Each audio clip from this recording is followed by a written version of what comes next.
الشاهدين والشاكرين والحمد لله رب العالمين إن الله وملائكته يصلون على النبي يا أيها الذين آمنوا صلوا عليه وسلموا تسلیما. خشک پتوں کو وہ تازہ گلاب دیتے ہیں، عہد پیری کو پھر سے شباب دیتے ہیں. وہ پیچھے تک آواز آنی چاہیے سبحان اللہ کی، پھر شعر مکمل کرتے ہیں.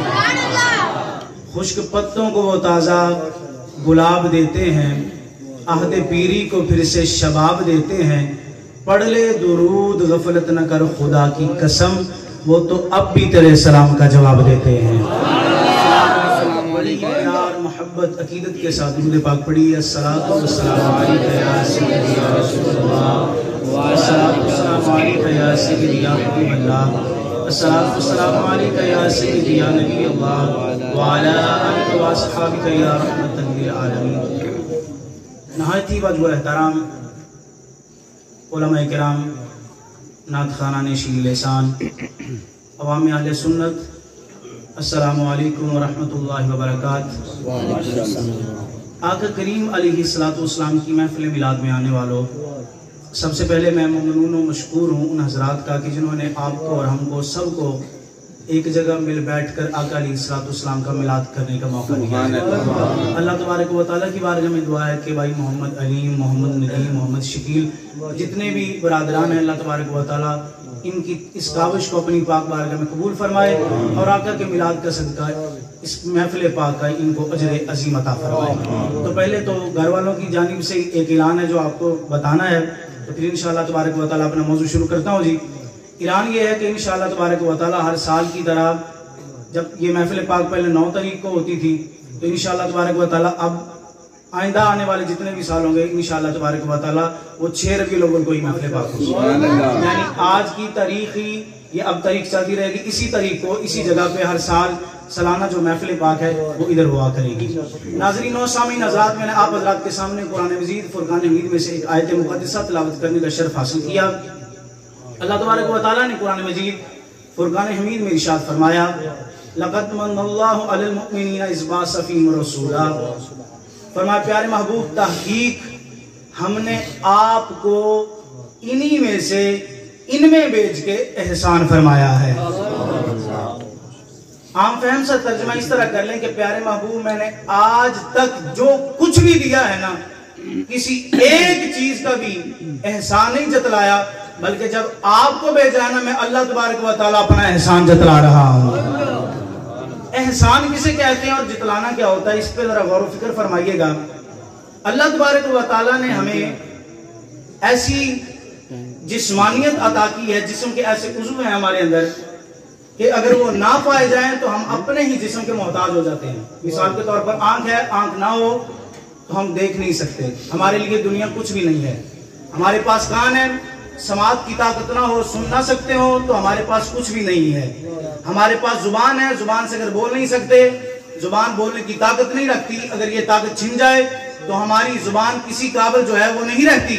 اسی طرح ہمارے ہاتھ پاؤں، ایک ایک حصہ جو ہے ہمارے جسم کا، وہ اس طرح ہمارے ساتھ اٹیچ ہوا ہے کہ ان میں سے ایک بھی اگر کم ہوتا ہے تو ہم محتاج ہو جاتے ہیں اپنے جسم کے.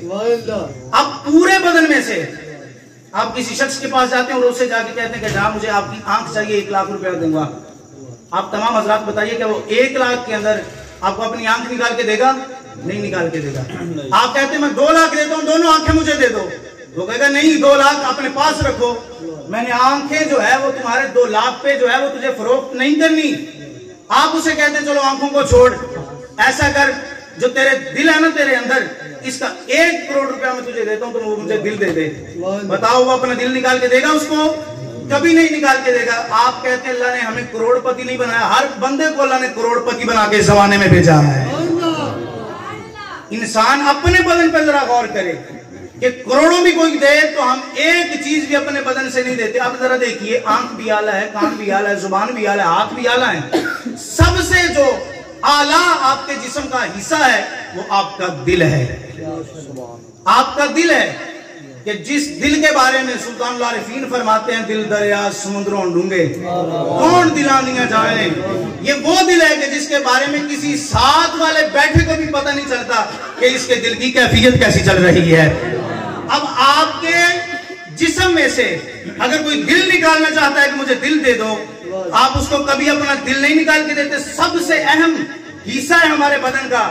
اب ذرا دیکھو کہ اللہ نے یہ سب سے اہم حصہ بھی ہمیں دیا، لیکن مالک نے پھر بھی نہیں کہا میں نے دل دے کے احسان کیا تم پہ، آنکھیں دیے میں نے احسان کیا تم پہ، کان دیے میں نے احسان کیا. کوئی چیز نہیں. کیوں؟ کہ بندے خدا یہ تیرے دل کی اوقات اس سے کم ہے، میرے مصطفیٰ کی عزت اور عظمت تیرے دل سے بڑی ہے.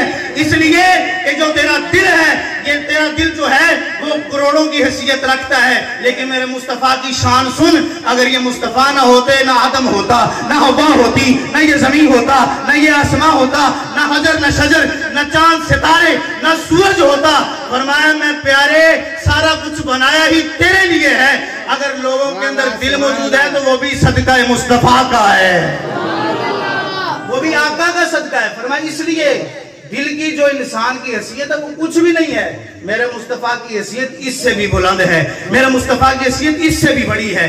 آئیے احباب زیباکار، آپ کو ایک دوسری جانب ایک دوسرا رخ دکھاتا ہوں آقا علیہ الصلوۃ والسلام کی شان کا. آپ نے ایک بڑا معتبر اور بہت اہم نام فقہاء علماء کے اندر سنا ہے، حضرت سیدنا شاہ عبدالحق محدث دہلوی رحمۃ اللہ تعالی علیہ. یہ ایسے بزرگ ہیں کہ جنہوں نے آقا علیہ الصلوۃ والسلام کے سبز گنبد کے سائے میں کئی سالوں تک آقا کی حدیث پڑھائی، کئی سالوں تک. آقا کا حکم ہوتا ہے کہ پیارے آپ ایسا کرو، یہاں سے ہجرت فرماؤ اور بر صغیر تشریف لے جاؤ، وہاں پر جا کے میرے دین کی جو ہے وہ تبلیغ و ترویج فرماؤ. حضرت شاہ عبدالحق محدث دہلوی نے ایک سوال کیا، یا رسول اللہ صلی اللہ علیہ وسلم یہاں پہ بیٹھتا ہوں تو آپ کے سبز گنبد کا سایہ نظر آتا ہے، آپ کے میناروں کی یہ چھائیں نظر آتی ہیں، آپ کی مسجد نبوی کے یہاں صحن میں بیٹھ کے میں آقا آپ کی حدیث پڑھاتا ہوں، کہاں مدینہ کہاں بر صغیر. یا رسول اللہ صلی اللہ علیہ وسلم پتہ نہیں زندگی ساتھ دے بھی یا نہ دے، میں دوبارہ حاضر ہو سکوں یا نہ ہو سکوں. یا رسول اللہ اتنی دور جانے کا آپ حکم فرما رہے ہیں، میں مسجد نبوی کی جدائی میں یا رسول اللہ وہاں تڑپتا رہوں گا، میں آپ کے سبز گنبد کی جدائی میں وہاں تڑپتا رہوں گا. آقا نے ارشاد فرمایا پیارے شاہ عبدالحق محدث دہلوی یہاں سے جانا بر صغیر تمہارا کام ہے، یہاں پہ بیٹھ کے صرف اور صرف تو سبز گنبد دیکھتا ہے، بر صغیر میں جا کے میرے دین کا کام کر. ہر رات میں مدینے والا وہاں کے تجھے اپنی زیارت کروا کے جاؤں گا، وہاں کے ہر رات تجھے میں اپنی زیارت کروا کے جاؤں گا. یہ شاہ عبدالحق محدث دہلوی کیا فرماتے ہیں میلاد کے بارے میں کہ جو آقا علیہ الصلوۃ والسلام کا میلاد سن کر خوش نہ ہو وہ تنہائی میں بیٹھ کے اپنے دل سے پوچھے کہ تو مومن بھی ہے کہ نہیں ہے. یہ تنہائی میں بیٹھ کے پوچھے. آپ نے محفلیں کروائی ہیں، کوئی لنگر کا انتظام کرتے، کوئی مسجد بنواتا ہے، کوئی سڑکیں بنواتا ہے، کوئی نلکے لگواتا ہے، کوئی کام کرتا ہے. آپ جب یہ نیک کام کر رہے ہوں تو آپ کو ایسا ڈاؤٹ محسوس ہو، آپ کو شک ہو اس بات میں کہ جناب یہ بات جو ہم کام کر رہے ہیں یہ قبول بھی ہے یا نہیں قبول ہے، تو دور نہ جائیں، تنہائی میں بیٹھیں، اپنے دل سے بس اتنا پوچھے کہ جب آقا کا نام لیتا ہے میں خوش بھی ہوتا ہوں کہ نہیں ہوتا. اگر آقا کا نام سن کے تیرے چہرے پہ مسکراہٹ آتی ہے تو تجھے گھر میں بیٹھے ہی پتہ چل جائے گا کہ اللہ نے تیرا ہر کام قبول کر لیا ہے. اگر آقا کا نام سن کے تیرے چہرے پہ مسکراہٹ نہیں آتی تو یاد رکھنا یہی نہیں بلکہ تو کھانا کعبہ کے چکر بھی لگا کے آ جائے تو تیرا چکر لگانا تجھے برباد کر دے گا. آقا علیہ الصلوۃ والسلام کی محبت میں زندگی گزار تو تجھے 2 نفل اسی جگہ پہ پڑھنے کا اللہ تبارک و تعالی ثواب اتنا عطا فرمائے گا کہ تیری زندگی آباد فرما دے گا. اب شاہ عبدالحق محدث دہلوی کے ساتھ ایک اور عالم دین کا نام سنیے، بہت مشہور عالم دین حضرت سیدنا امام جلال الدین سیوطی رحمۃ اللہ تعالی. ان کے نام پر ایک مرتبہ بلند آواز سے کہیے سبحان اللہ. کون حضرت امام سیوطی، جن کے بارے میں دیوبندیوں کے استاد کشمیری صاحب کہتے ہیں کہ امام سیوطی نے 25 مرتبہ آقا علیہ الصلوۃ والسلام کا جاگتی آنکھوں سے دیدار کیا ہے. بعض کہتے ہیں 70 مرتبہ دیدار کیا ہے. روایت مختلف بھی ہے. یار ساری باتیں چھوڑو، کہتے ہیں عاشق تو یہ کہتا ہے کہ کسی کو بند آنکھوں سے 1 مرتبہ دیدار ہو جائے یہی بہت زیادہ ہوتا ہے. تم کھلی کے چکر میں ابھی تک کوئی 70 مرتبہ، کوئی 50 مرتبہ، کوئی 25 مرتبہ، چھوڑو ان باتوں کو. جتنی مرتبہ ہوا دیدار تو ہوا. امام سیوطی نے پوری ایک کتاب نقل فرمائی، اس میں کیا لکھا؟ کہا آقا علیہ الصلوۃ والسلام کی